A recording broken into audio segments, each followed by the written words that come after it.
Shawnigan Lake School is an idyllic institution located 45 kilometers north of Victoria, BC, and while it is isolated, it appears to be one of the top places for bringing rugby teams together for training at its highly rated facilities. The new under-20 Canadian men's team, which replaces the U21 and U19 programs, will be going to its first World Cup in the UK in June 2008. They held their first assembly over this past weekend, bringing in top prospects from across the country for consideration to this new age grade category developed by the International Rugby Board. Most participants have played for Canada at the under 17 and 19 levels, but this particular program is going in a new direction as it is not a pay-to-play model. Instead, it is all expenses paid for invitees to attend, which is a relief to the mostly student athletes who have issues such as university tuition and basic living expenses to worry about. Jordan Wilson-Ross played for the under-18 Ontario team this year and is vying for a fullback spot on this team. He says not having the financial aspect of playing hanging over players' heads will be a real bonus.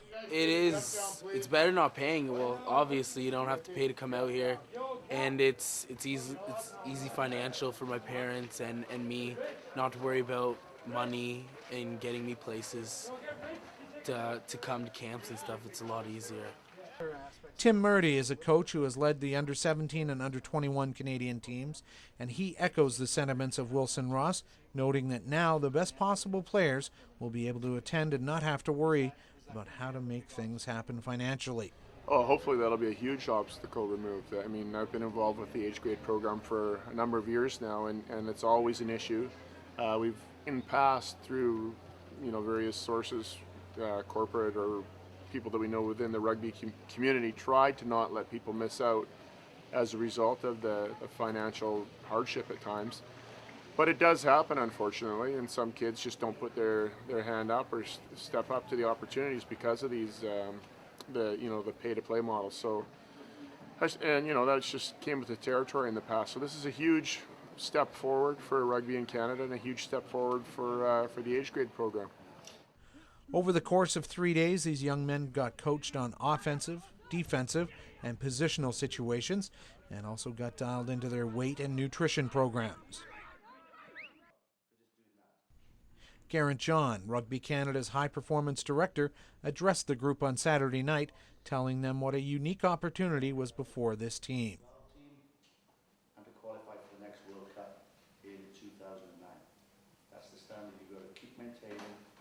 As we said on Thursday, it's hard work. It means a lot of onus on yourselves as a group of players, but you can achieve it, but it means a lot of hard work. Tim Murdy then put his final message in.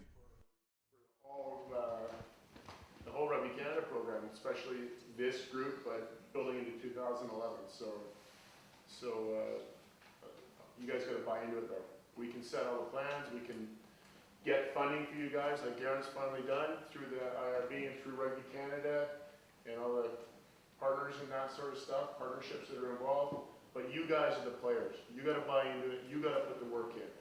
Mauro Perazzolo is in attendance and already has a senior men's tour under his belt.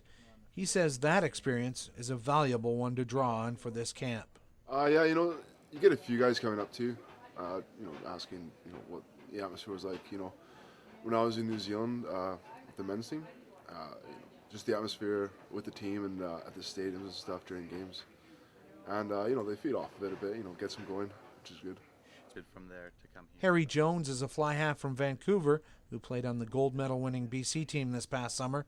He says even though he is training with some of his Ontario foes, this squad is already bonding. Yeah, well, it's different dynamic, isn't it? It's called a gentleman's game, and it truly is, because after the game we're all friends, and when we're here I'm pretty much almost best friends with one of the Ontario guys, and I'm really good friends with all the other Ontario guys. So yeah, well, you won the gold medal, of course you'd be best friends.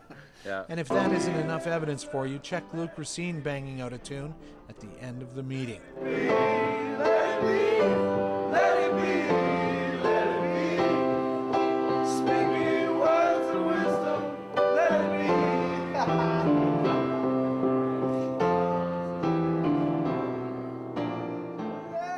Maybe not good singers, but definitely a good vibe on this young team. At Shawnigan Lake School on Vancouver Island, Doug Cross reporting.